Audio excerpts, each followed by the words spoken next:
Hi, my name's Graham Jones.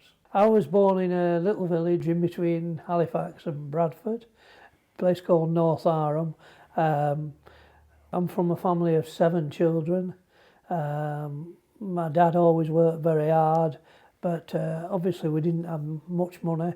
We were probably the poorest family in the village, but we were always well clothed, well fed, well looked after. One thing that my dad did do for us, every one of us when we left school, he was a good chap, a good Christian chap, and we used to go to the Sunday school at the Elim Church, and he used to say to my dad, why do you go to the church? And he says, I'll tell you, Graham, and I always remember this, he says, whenever I go to the church, he said, the following week I always have a good week. And he was a bus inspector with the Ebble buses. And so I remember that about, and when we got to 15, we went our different ways and we didn't carry on at the church. But we went for quite a few years. So you would say in your early childhood you had quite a, not intense, but a good experience of the Christian life. Yeah. Would you have regarded yourself as a Christian as a young child? Would you have kind of? I would have done, yeah, because we used to go to church, and we're in Halifax, and and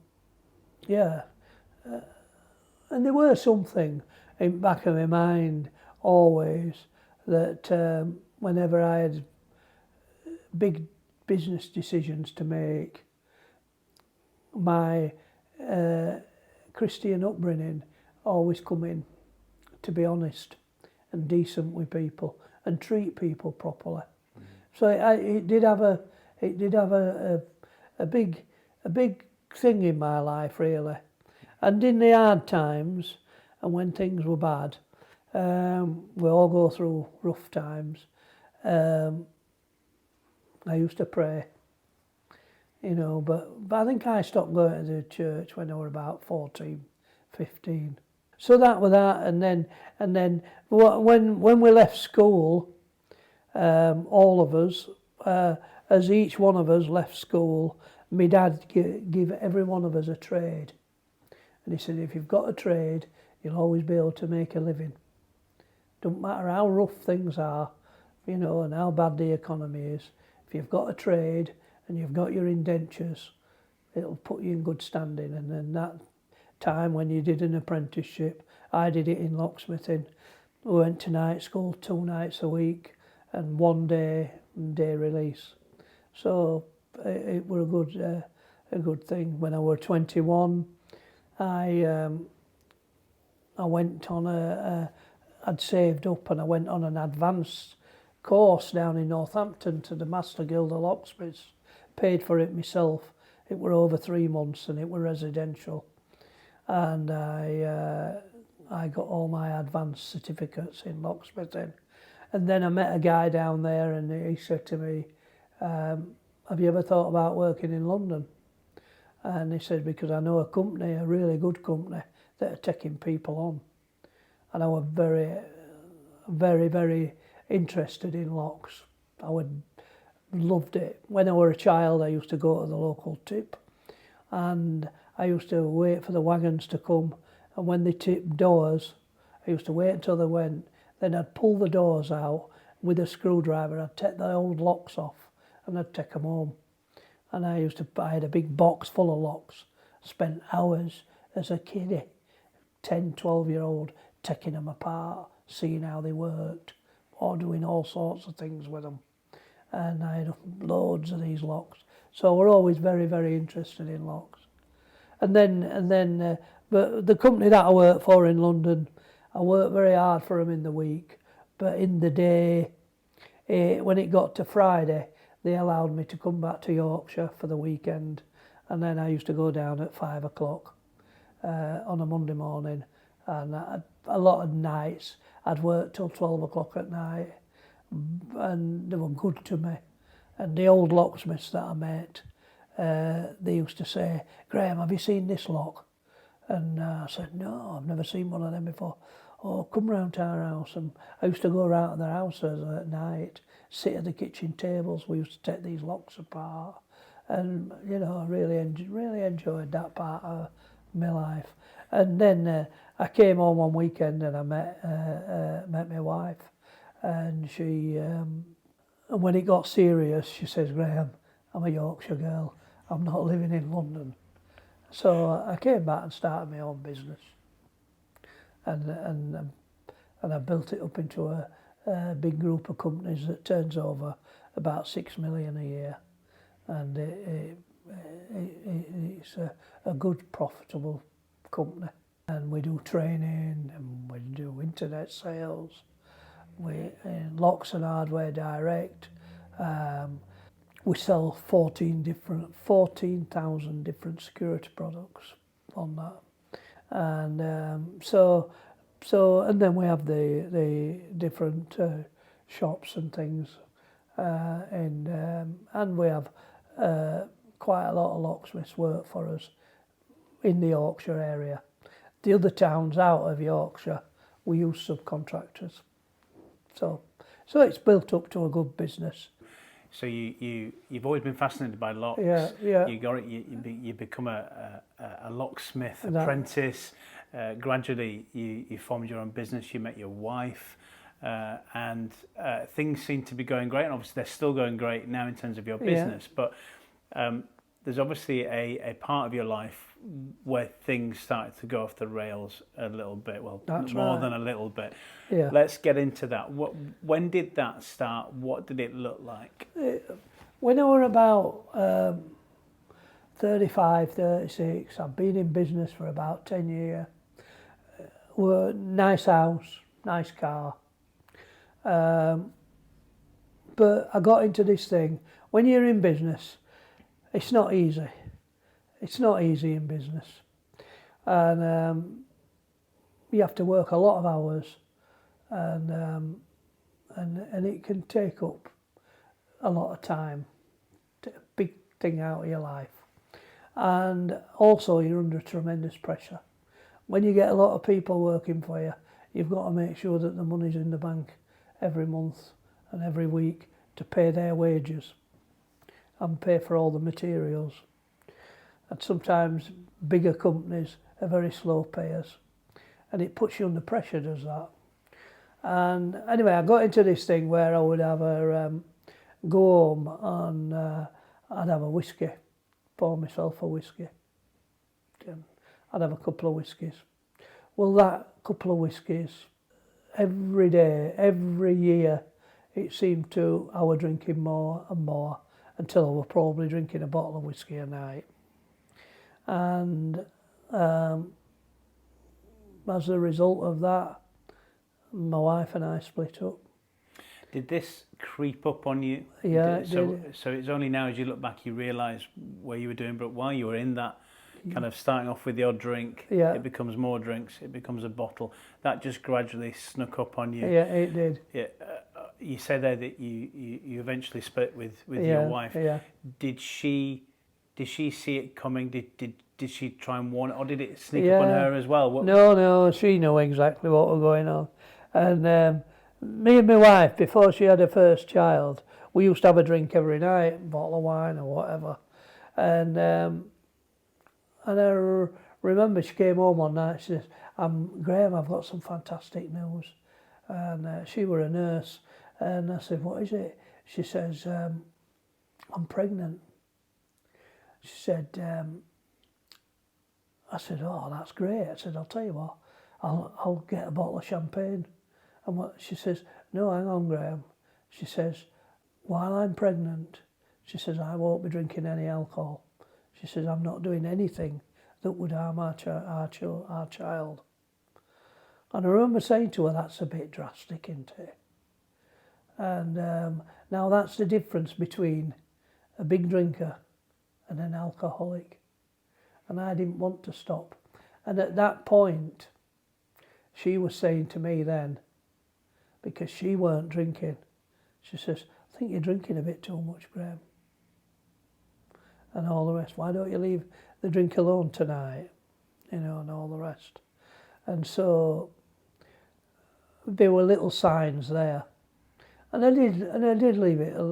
You can leave it alone if you're an alcoholic, but you always go back to it. It's a progressive illness. It always gets worse. It never gets better. Well, how worse did it get for you then? What was your lowest point? I was drinking a bottle of whiskey a night, and the day I realised that I had a problem was one morning, my daughter, who went to the local school, she said to me, she says, Dad, she says, I'm singing in the choir at school tonight. She said, will you finish work early and come and watch me? I said, yes, I will. And so that day I finished work early and I drove into the village, and you turned right to go to the school. I said to my wife, I'll meet you there. And you turned right to go to the school, or you went up the lane and you went to our house. When it got to turning right, I could not turn the car right. I had to go home and have a drink. Then I knew there was some big problems.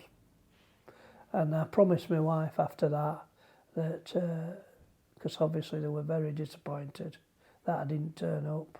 She knew why. And I promised her I'd stop drinking, and I didn't. And how many years from that kind of that occasional drink to this moment of I'm going home, I'm not going to my daughter's? Yeah, about 10 years. It's okay. So this illness is gradually encroaching your life over a period of progressively a decade. Gets worse. Okay. Anyway, eventually we split up. I bought another house. My wife stayed in the house where we were, but every week we had 3 children. We had joint custody. They came and stopped with me 1 week, then they went and stayed with her, and she met someone else and married somebody else, which hurt me deeply. And when that happened, my drinking progressed again more. Okay. And so the thing that was one of the causes of your split with your wife, rather than seeing it for what it was, you just went to it even more for more comfort. You just got drawn to the bottle. That's even it. More. Right. Okay. But I never drank in front of my children. Okay. So So when my children came and stayed for the week, because they came 1 week, then there were the mum the other week, I didn't have a drink of alcohol till they went to bed. But in a couple of hours I could drink a bottle of whiskey. And that's how it were with me. Anyway, the day came when I realised that I knew I had a big problem. But to the outside world, I owned a company, I had a nice car, I had a lovely house, all paid for, everything. And yet, see, a lot about the drinking is not the drinking, it's your thinking. It's about your head. And when the children weren't with me one weekend, I went out and I went to watch some football on TV in the pub, and I stayed there for about 14 hours. The day after, I was really poorly, and that's when I contacted Alcoholics Anonymous. And I went there, and I stopped drinking for a month, and I went to the meetings, and I liked it, because one of their main mottos was, let go and let God. And anyway, after a month, I went back drinking again for 3 months. Luckily, I had people who could run my business, because I was taking my eye off the ball. And one of my older sisters, who was an accountant, she was the company secretary, so she was running it more or less. She kept it going. And because I was having more and more time off. Anyway, after 3 months, I found my way back to Alcoholics Anonymous. And I thought, I'll go back, stop drinking, and this time I won't go back out drinking. Well, I went back that first night, went to the meeting. When I went home, I had to have a drink. So I had a drink.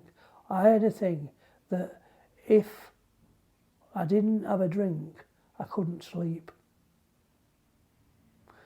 And so I thought, well, I'm going to keep going to the meetings. I won't say anything to anybody at Alcoholics Anonymous that I'm having a drink. I'll just go. So I just went. And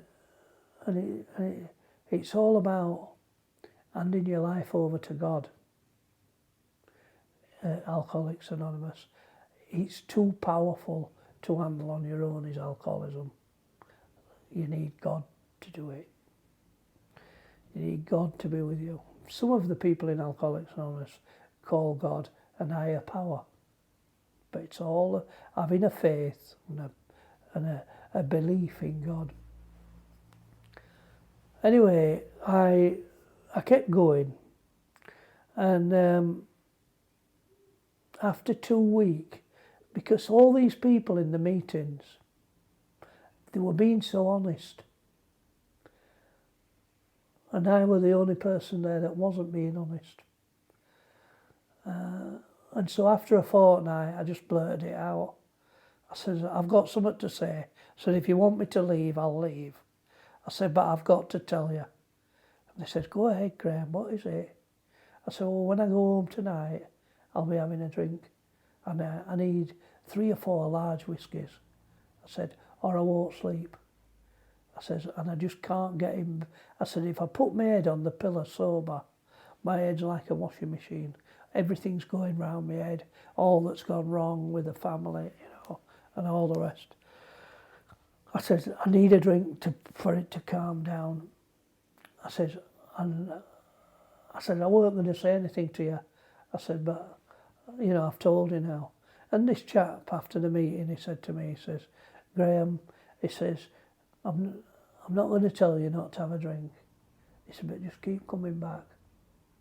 And I did. And I did that for well over a month. And but at least the people knew what was going on.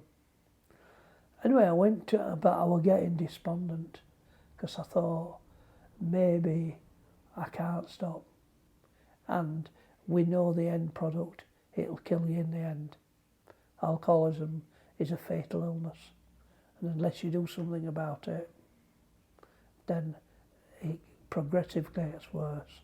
And I know many, many people who have died from alcoholism. This Sunday evening I went to a meeting in Bradford, right in the city centre. And there were various people there. They used to call it the strugglers meeting because there were a lot of people there that couldn't stop, but they kept turning up. Alcoholism doesn't discriminate. It doesn't matter whether you're a millionaire or you're on the streets. It doesn't matter if you're black or white. It doesn't matter who you are. I believe we are wired up a little bit different. When we take a drink, we want to take another. We have a saying in AA, and it says, 1 drink's too many, and 20's not enough. So if you don't have the first drink, you can't get drunk. So leave the first one alone. I went to this meeting in Bradford. I used to go and sit there and listen. And then there was this lady talking one night, and she said, listen, she says, if you're struggling, she says, to stop drinking, she says, this illness is too powerful to deal with on your own. She says, hand your life over to God and let God do it for you. So I'm sat there and I thought, what does she mean by that? Does she mean pray? What? How do you do that? And so when the meeting were over, I went to see this lady and I told her my situation.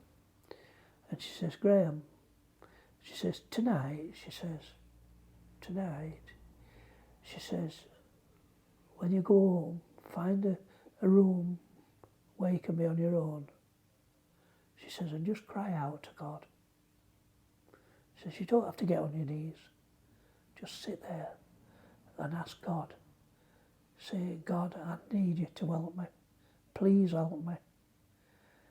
And she says, just tell God everything. And I did. And I cried my eyes out. And I thought, if this don't work, I'll probably die. And anyway, I had a drink that night, and then I went to sleep. But the morning after, I was going every 3 months. I used to go down to London and meet up. We used to have a mini convention, meet up with a load of other locksmiths, and I was going down there on the Monday morning to London. Big drinkers in this thing. So I was up early, and I woke up at 5 o'clock that morning. And where the words come from, I know they were from God. And I just sat on the bed, on the edge of the bed, and the words come out of my mouth, and I just said, "It's okay now, Graham. The drinking's finished. You don't have to ever drink again." And something inside me knew that were right. And so I got up, and I had a fear of being without alcohol. And so I went into my drinks cabinet, and I got all the alcohol that was in there, and I put it all into a black bin liner, and I went to the dustbin outside, put it in the dustbin, and I says, "That's it, it's finished."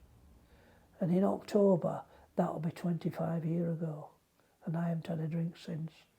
The desire to drink was removed, and I haven't wanted a drink.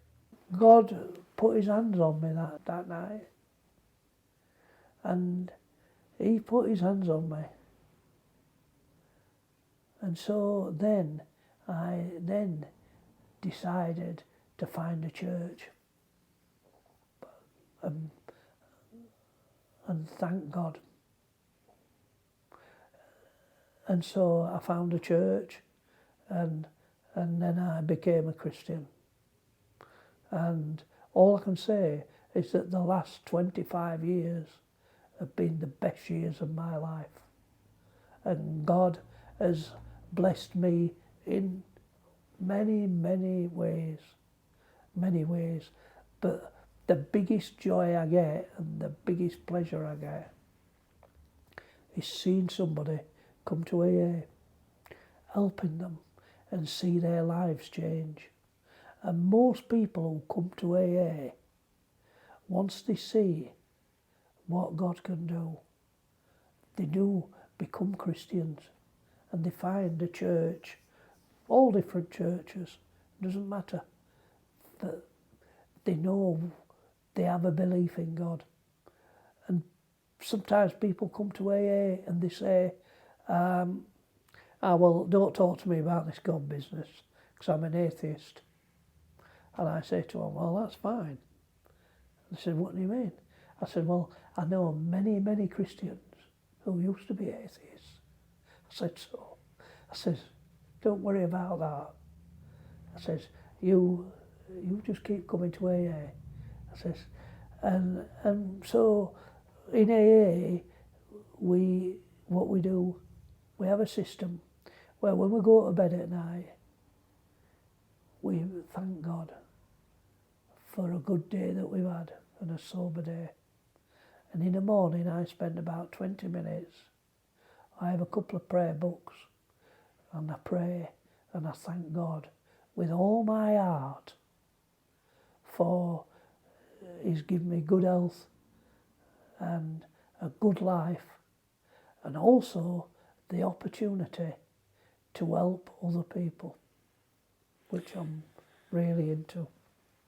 So if somebody's in the situation that you were in, where they'd realised they'd hit rock bottom, they realised they'd not turned left but they're driven on, to drink more. Yeah. And they're watching this today. They've reached that point. They know they need something. Yeah. What would be your kind of bit of advice to them? What would you say to them right now? Yeah. Well, what I would say is it doesn't matter if it's alcohol or it's drug substances or it's gambling, which is becoming a big problem today, is that talk to someone about it. But also, if you can find Gamblers Anonymous or Alcoholics Anonymous or different, for Narcotics Anonymous, yeah, fine. But also, find a church, find God, pray to God, and God will guide you. I know people who have prayed to God and they've turned up at Alcoholics Anonymous. And they said they'd no intention of ever admitting that they had a problem. And they said, so much changed. They said, I sat there and I prayed. God changes lives. But one thing I can say is that God changes lives for that person. But when that person starts to get well and they become a Christian, all the people around them are not worrying about them anymore.